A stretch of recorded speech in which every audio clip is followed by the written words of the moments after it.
Welcome to the show. Thank you. I have been a fan of your work from Monster.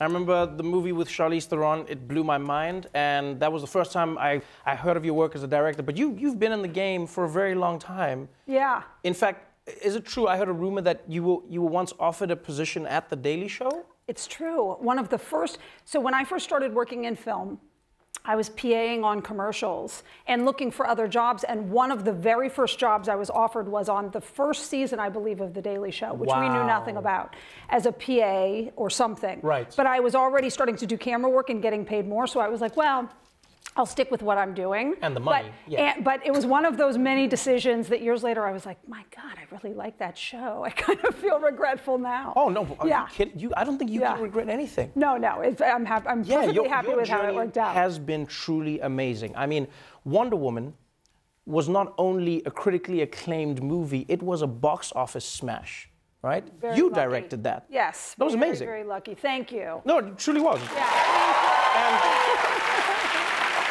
Here's something I've always wanted to do. This is a selfish question for myself only. Do you think that there is something in how a woman can direct a scene differently from a man in how you see the beauty in moments that maybe we don't? Because like there's the fight scene on the beach. And I don't know if anyone else experienced this. I was in the cinema and we're watching that scene, you know, and you've got all these soldiers who are coming on the beach, and then you've got all of, you know, Wonder Woman and her crew, and they're fighting, and women around me were crying. But it wasn't like a sad cry, it was like a cry of like amazement. And then I asked the woman next to me, I was like, why are you crying? And she was like, I've never seen this before. I've never seen us just kicking ass like this in a moment. And it was a beautiful, different scene. It was a fight scene that was different. Do you think that for too long people haven't realized that there is something special that having different directors can have and bring to a movie? Yeah, definitely. The interesting thing is like the history of story has been many different types of people telling different kinds of stories. Right. But in the last 100 years in Hollywood, it's been like a very set group of people telling a very similar story, and it gets a little played out at times. The interesting thing about making Wonder Woman to me is I don't think of myself as a woman director, but of course I am a woman. I see things slightly differently. Right. And when I approached those exact scenes, I was really trying to feel like what's exciting to me and what feels right. And there were all of these fascinating things like headbutt. I was like, Wonder Woman would never headbutt. She doesn't glory in putting someone down. She's taking them out, no problem. But it's a different way of fighting.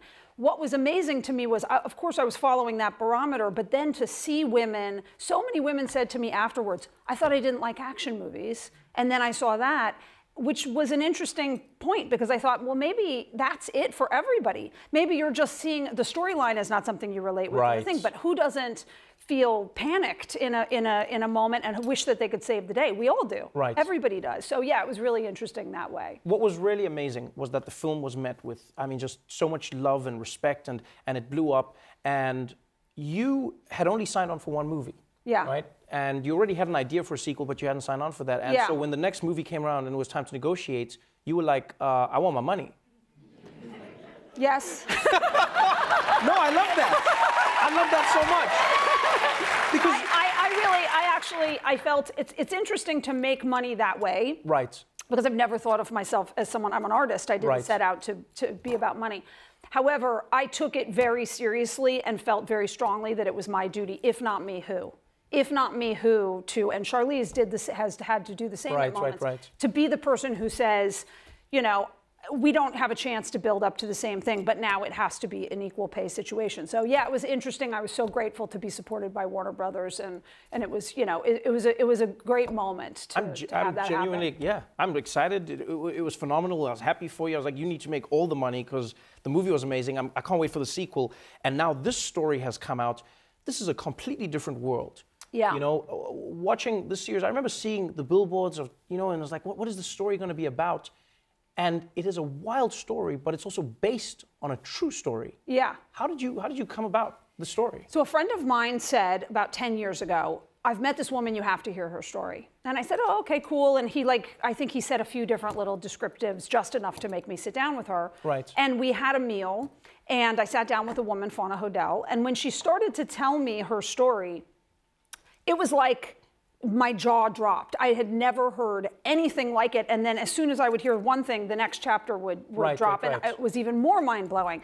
So it's such a dark and terrifying story in certain ways that at first I was worried about it and thought, oh my God, do I really want to take this on? But I couldn't stop talking about it. I couldn't stop thinking about it. I couldn't stop, thinking about her. And the way that here this woman told me this incredibly dark and scary story. But she was like a ray of light. And, everything that she had found out about herself, she said, it's probably true.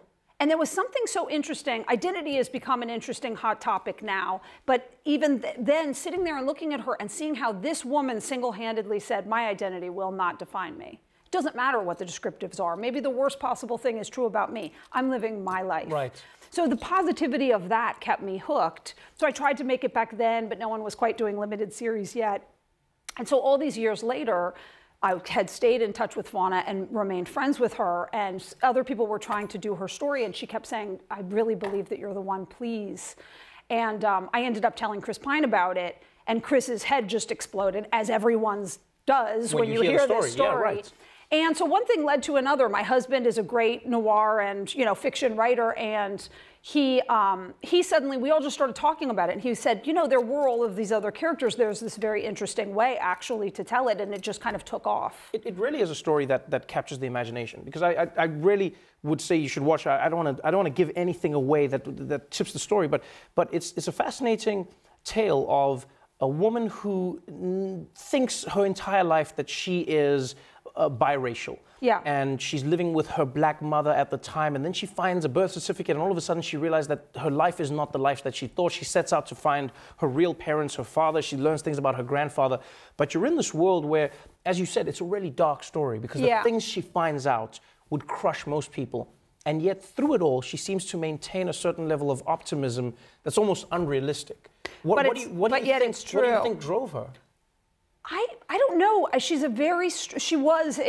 sadly passed away last year. She was a very strong and powerful person. As powerful as her grandfather had been as a force of dark, she was a positive, force of light. So that was part of what interested me so much about the story, is that when she described herself to me, here she was in these incredible circumstances, had grown up so the furthest away from high society in Los Angeles. And suddenly she was infiltrating this world. And she said, I always felt like I was the investigator in a noir novel, but I was a 16-year-old girl. I was like a young woman. That fascinated me, of like telling this kind of story through this lens. Then there's the Black Dahlia murder, which I'm a true crime buff. I'd heard 1,000 times and always been kind of like, maybe. When her story suddenly ran right into that, it blew my mind, and for the first time, I heard a version of it that I felt very certain was real, because it just tracked and made perfect sense. So, yeah, it's deeply scary, but it's an interesting story about the fortitude of the spirit. Despite what you find. Yeah, it really is a gripping story, and it's interesting to see you playing between the different mediums. So you're directing films, like mega blockbuster films, and you're also directing limited series on TV. Is there a space that you operate within, or do you think like the industry has blurred now? Has it just become a space where you can direct wherever and it doesn't mean anything anymore, really? Yeah, I definitely think that the crossover has been better. When I first went from directing Monster to Arrested Development, it was a much more questionable. People were like, "Why are you doing that?" Well, I love the show, and so that was why I did it. But I feel like more and more feature directors have crossed over. For me, I just want to do things that I think are great. I love both. I love the short term of television versus the long term. A movie can take, the Wonder Woman's take 3 years, 3.5 years. Wow. That's a serious commitment, and it has to be your life force and everything, So I like both. This limited series was more feature-like than it was television, but I just want to be involved in stories that I think are great, and I think I have a shot at, being deeply passionate about and doing some good work. I think you're doing more than just good work. You're doing amazing work. Thank you so much for being on the show. We love everything that you're doing. I Am the Night, a fascinating, harrowing, and inspiring story, premieres January 28th at 9 p.m. on TNT. Patty Jenkins, everybody.